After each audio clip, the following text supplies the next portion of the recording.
Okay. Today, we're going to be answering some more Reddit questions from r/ SameGrassButGreener, which is where you go on Reddit when you're like, where do I move to? Here's the thing, they should be going to best places. That that's your first move. The four questions that we have are about affordable downtown areas, walkable neighborhoods, some Midwestern cities that aren't just Chicago, and great dating scenes and the meaning of that. Like, what is a great dating scene? What do people mean when they're asking for that? I know that we've got some experts here that are going to nail that. We got some pretty good insights that are going to help our viewers get to their own decisions, not just name the different cities, but how to find the cities that are going to be right for you. A little education and enlightenment. So who do we have here, Sophia?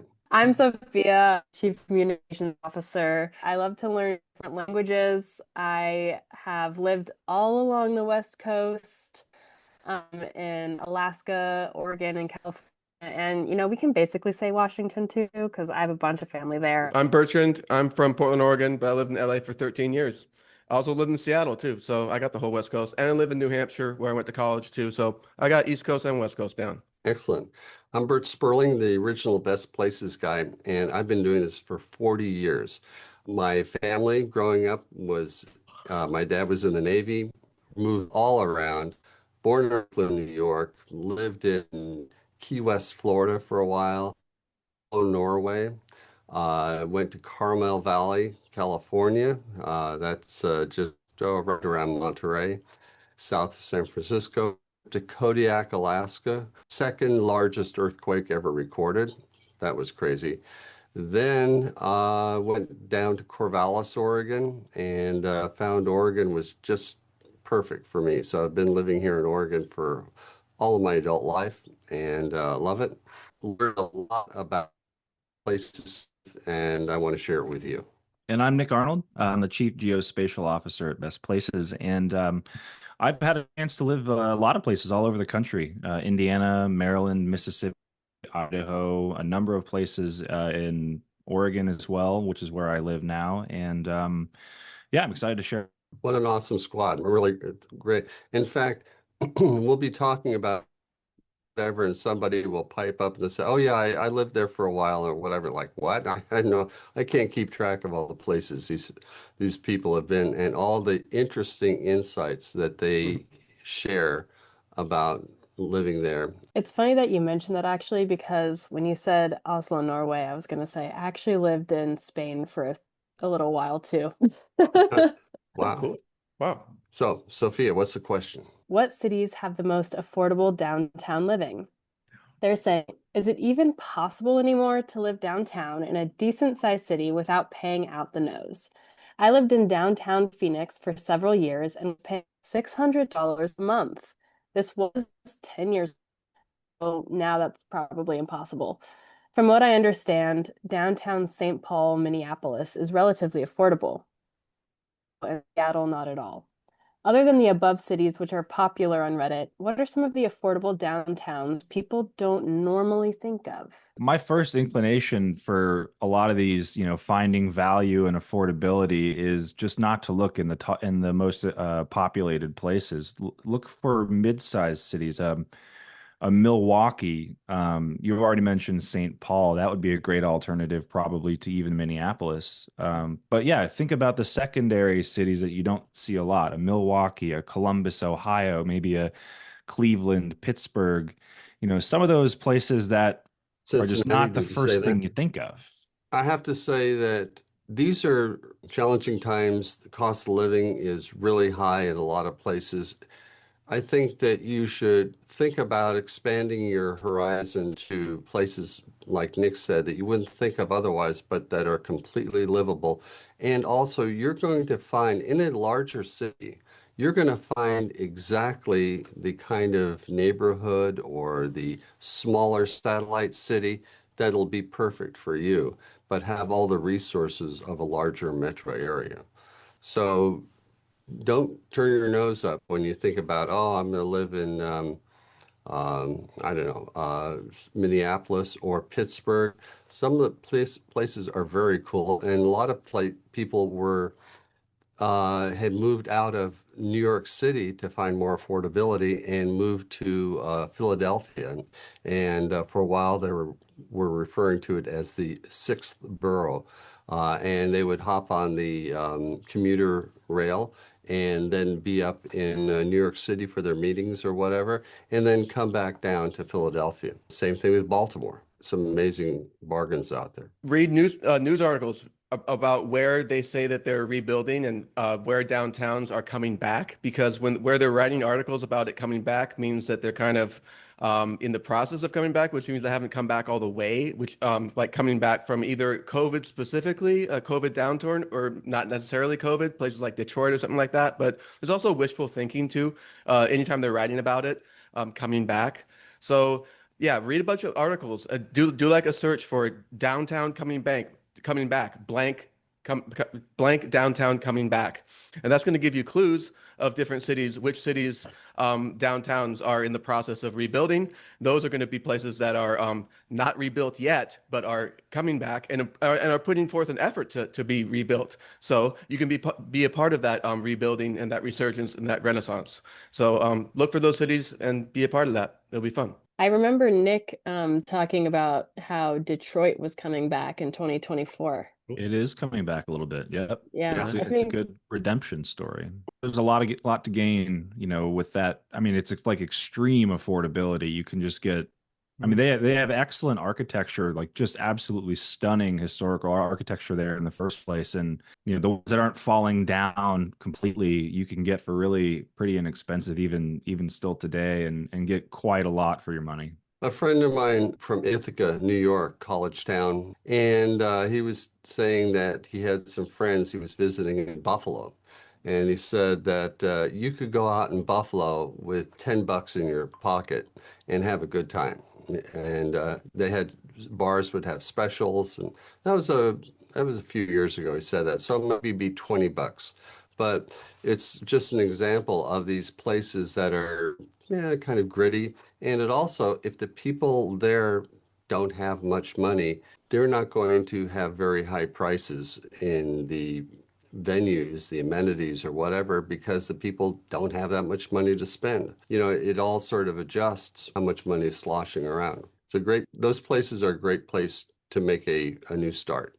And I think that they're going to be increasingly popular. In fact, because of the pandemic, it has completely changed the landscape on where people are going to live, where they're going to move to, what's possible. And so anyway, I'm looking for big changes that are going to continue, that the pandemic was just sort of the start to making things happen.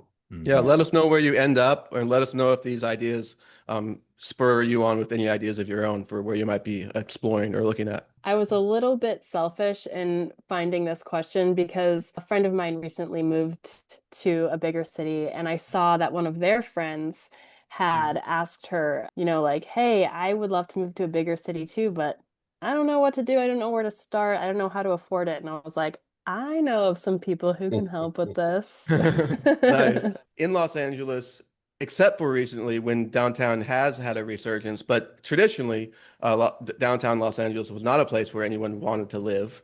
It was other places like West Hollywood, Santa Monica, Los Feliz, et cetera, et cetera. So sometimes in some cities, downtown can be a bargain compared to other parts of the city. So that can be the case some places. So check that out too. Consider that. So if you're a downtown person, like it sounds like you are, that can be an affordable option, not desirable for some people, but more desirable for you, it sounds like. So cool. And it may not be downtown, but I just want to make another pitch for the satellite cities.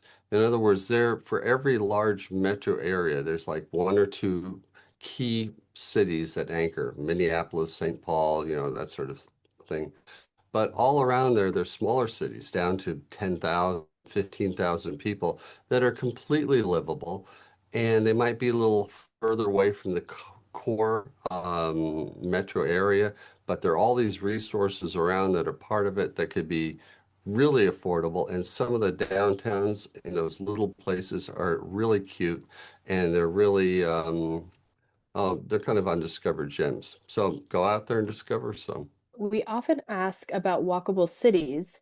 What about unique walkable neighborhoods? What are some historic, unique walkable neighborhoods across the US? That's a big Cool, Okay. question. cool It is. question. Very cool question. Okay, I want to just jump on this because I've got it's sort of a I don't know, not a pet thing of mine, but when they say walkable, now you Mhm. have your walk score, which is a great thing where they give an indicator, and that's they say, oh, it has a high walk score. What does that mean? Well, the walk score, if you go ahead and scratch the surface and look under the hood, so to speak, on how it's done, they look for the number of amenities that are nearby, like restaurants, grocery stores, that sort of thing, shops where you're going to get stuff done, and how easily can you walk to those places. Well, it's like 100 degrees in Dallas or whatever. I don't want to walk. If it's around the block, I don't want to walk there, first of all. But the thing is, that is not, it doesn't give you any idea how pleasant the walk is, really, whether it's trees or the amount of traffic or whatever like that. So to Yeah. me, walkability a lot is getting out and taking a nice walk with your friends or meeting them somewhere to dog park or taking your dog around or just going out for a nice walk. Um, and stuff might not be around. Maybe you live in the neighborhood like mine, which is like a park-like setting, but the nearest grocery store is over a mile away. We have a terrible walk score. So, but walkability, it's beautiful. The top comment here is, I will maintain that walkable means that you can accomplish daily life on foot. And then they, talk about, having restaurants, grocery stores, doctors' offices, dentists, post office. And they mention Brunswick, Maine, and Ashland, Oregon being the two different coasts, but both being, walkable towns where they're small and Wow. you can do most things on foot.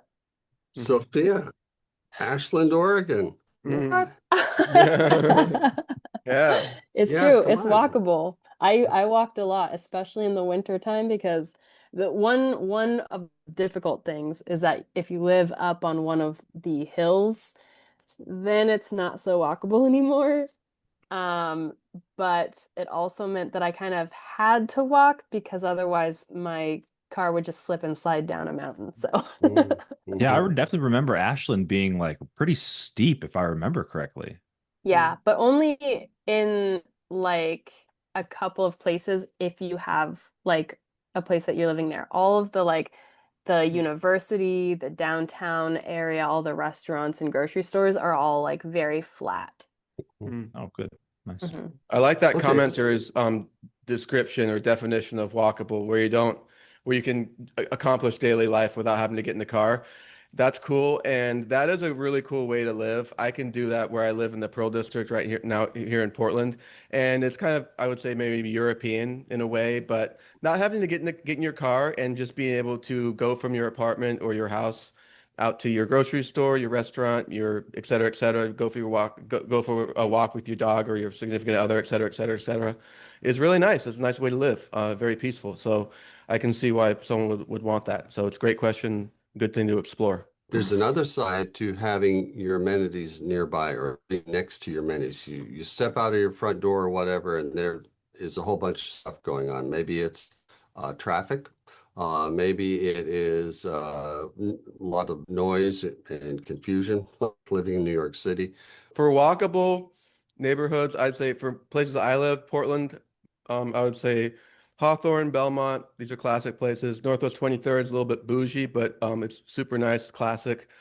Pearl District is really nice. That's where I live. Alberta Arts District, Alberta Street's dope. Mississippi Avenue is awesome. Division, I grew up right off Division. Division was nothing when I was growing up. Now it's dope AF. The Eight Deuce, 82nd Avenue is not really walkable, but that's kind of a joke that me and Dad always make. 82nd Avenue is a major thoroughfare, but It's a street where you can get everything. I don't know if you wouldn't walk on 82nd. Other places I've lived, Seattle, real quick, Capitol Hill is awesome. And the U District is really cool, walkable. Fremont is walkable in Seattle. Like I said, U District, Queen Anne's a little bit bougie. Across the pond is Alki Beach, which is really nice. Also, Madison Park is a little bit bougie, but it's very walkable too, also in Seattle. Then I've just finished up with LA where I've lived. I lived in West Hollywood for the whole time I was there. Awesome. It's expensive, but it's really awesome. You can also live in like Santa Monica. Venice is nice.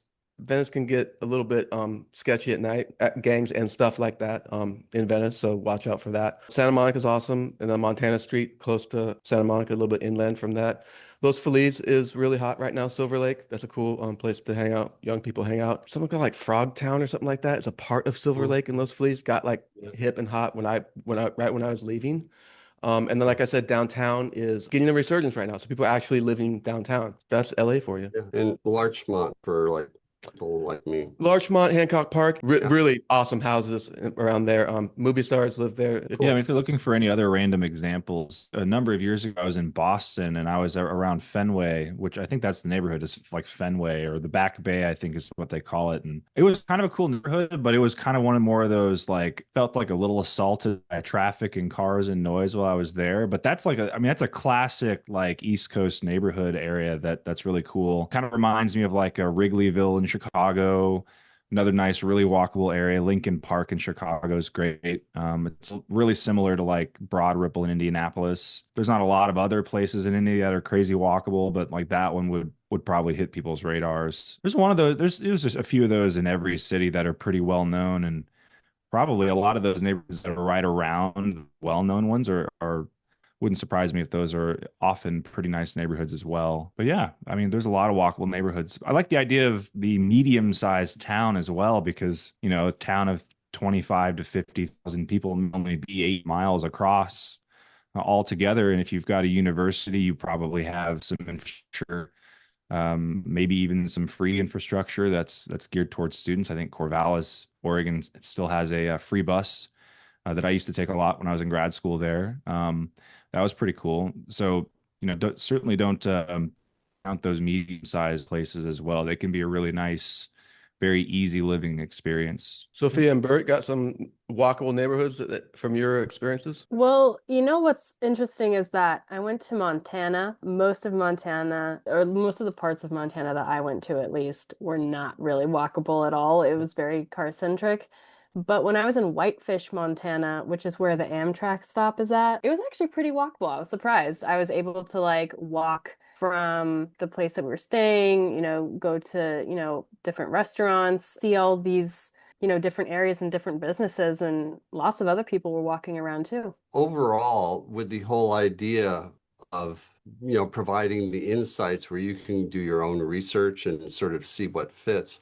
But I love the idea of the medium-sized town and what Sophia just said about like Whitefish, which has been a rail hub. And because of that, they have some older buildings and things available to the people. What you're going to be looking for are cities wherever they are, whether small cities or larger cities that have been around for a while, that had some infrastructure and the roads and the buildings built in a more concentrated area.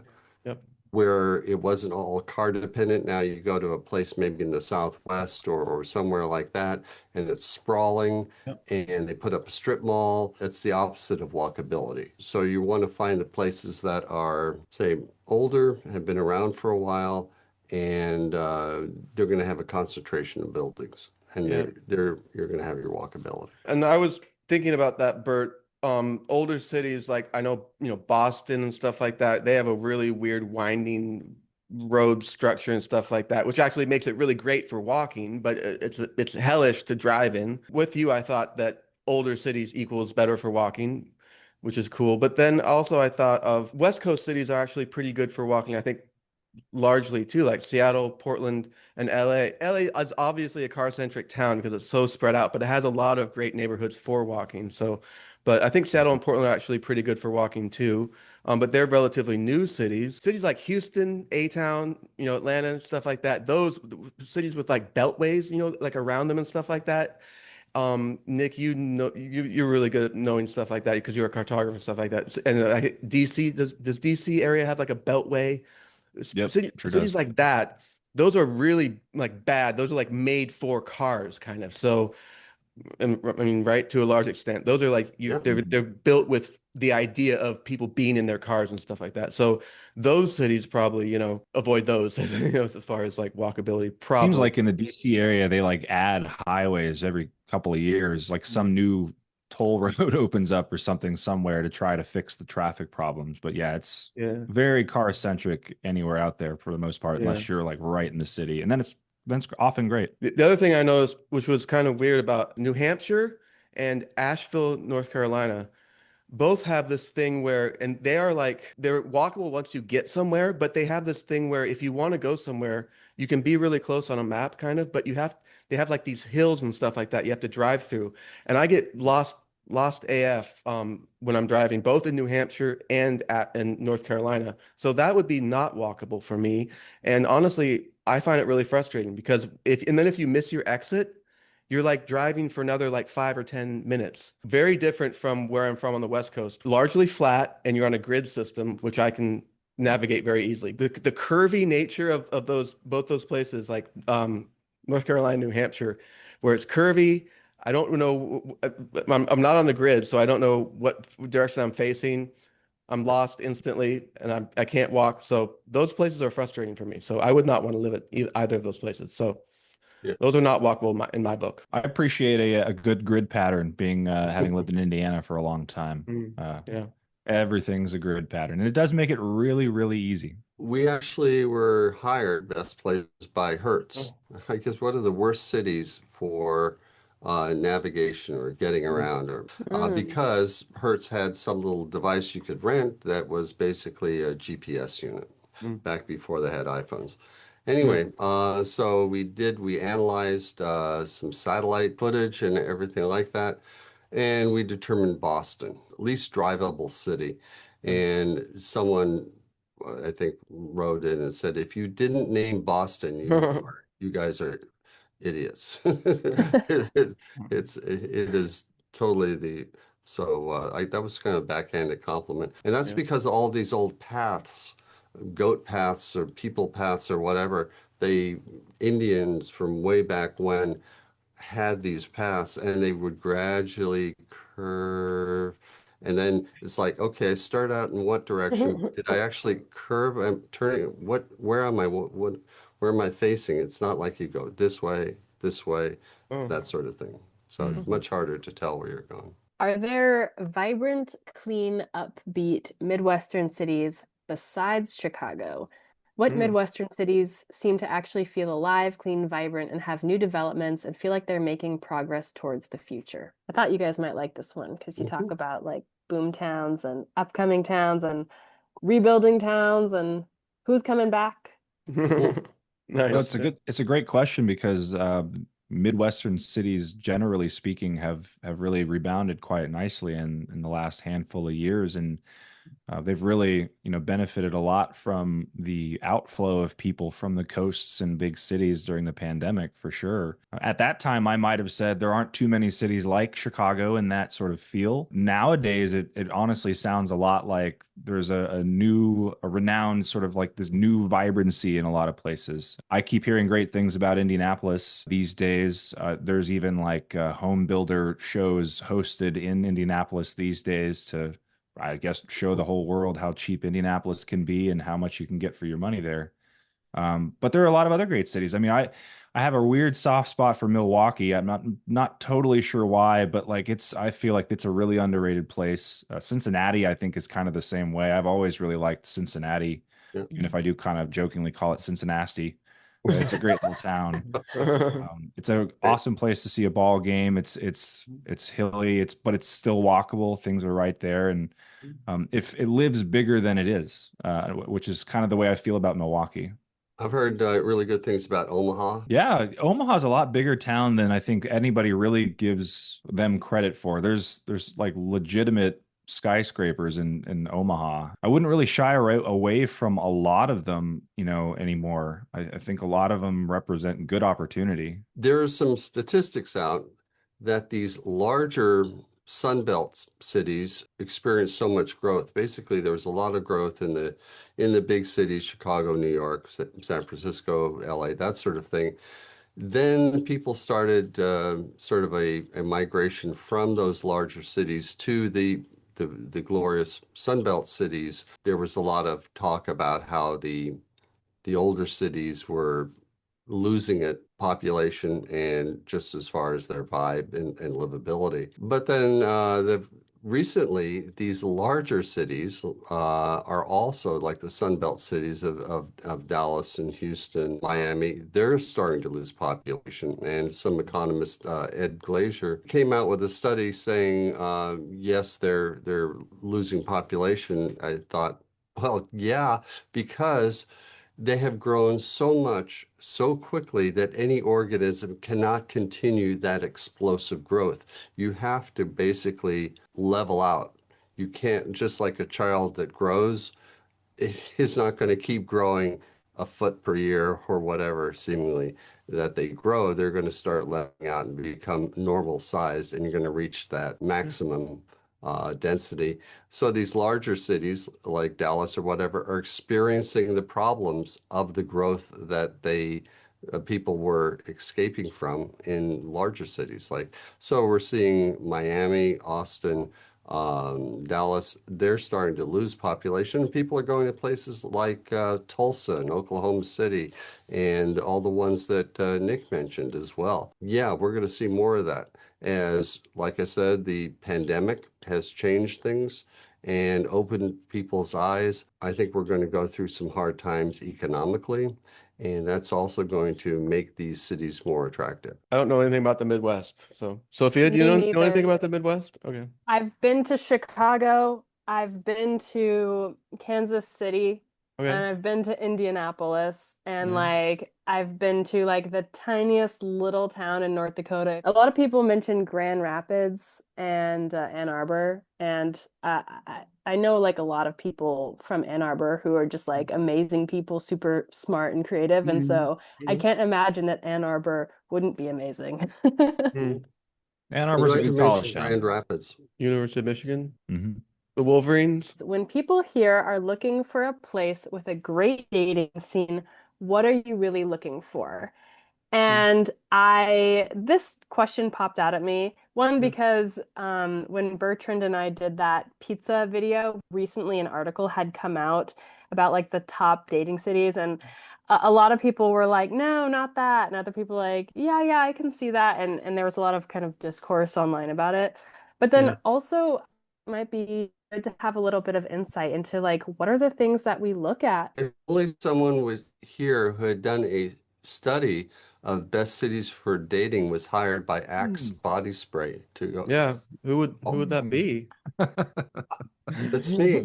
Yes, I did Whoa, that. oh my gosh. That's right. Expert in the house. Perfect. Wow. Well, we had the usual criteria of sort of venues. We also look for parity between male and female. You want to do that within each age group. So that's important to have the parity. You don't want it too out of balance. When we did the study, we heard from some reporter in, I think it was Des Moines, Kansas City, and she said, other than a bar, there wasn't just the possibility of meeting someone, a casual conversation. The bar was the only thing available for her. So we looked for places that were opportunities like maybe gyms, or clubs, memberships, different places where you could go. And I think we looked at also the frequency of meetups, which are, I don't know if it's still around, but basically there are things you can post to say, oh, I want to do one where I want to go bird watching, or I want to do photography. So maybe there are 10 other people that are going to go out with you, and you're going to play kickball or do photography or go bird watching or sightseeing or something like that. Maybe the people new to an area or whatever, but it's a chance to sort of get together in a friendly way. No pressure, maybe lasting friendships are made. I am kind of a person that my friend group will go to if they're like, I have no idea what's going on in the city. Like, these are my interests. What can I do? And I'm definitely a big sucker for like finding like the free museum days Yes, or I love those. yes, or like the weird events that are going on that like you never before had like a specific interest in this thing, but it's happening and you want to go.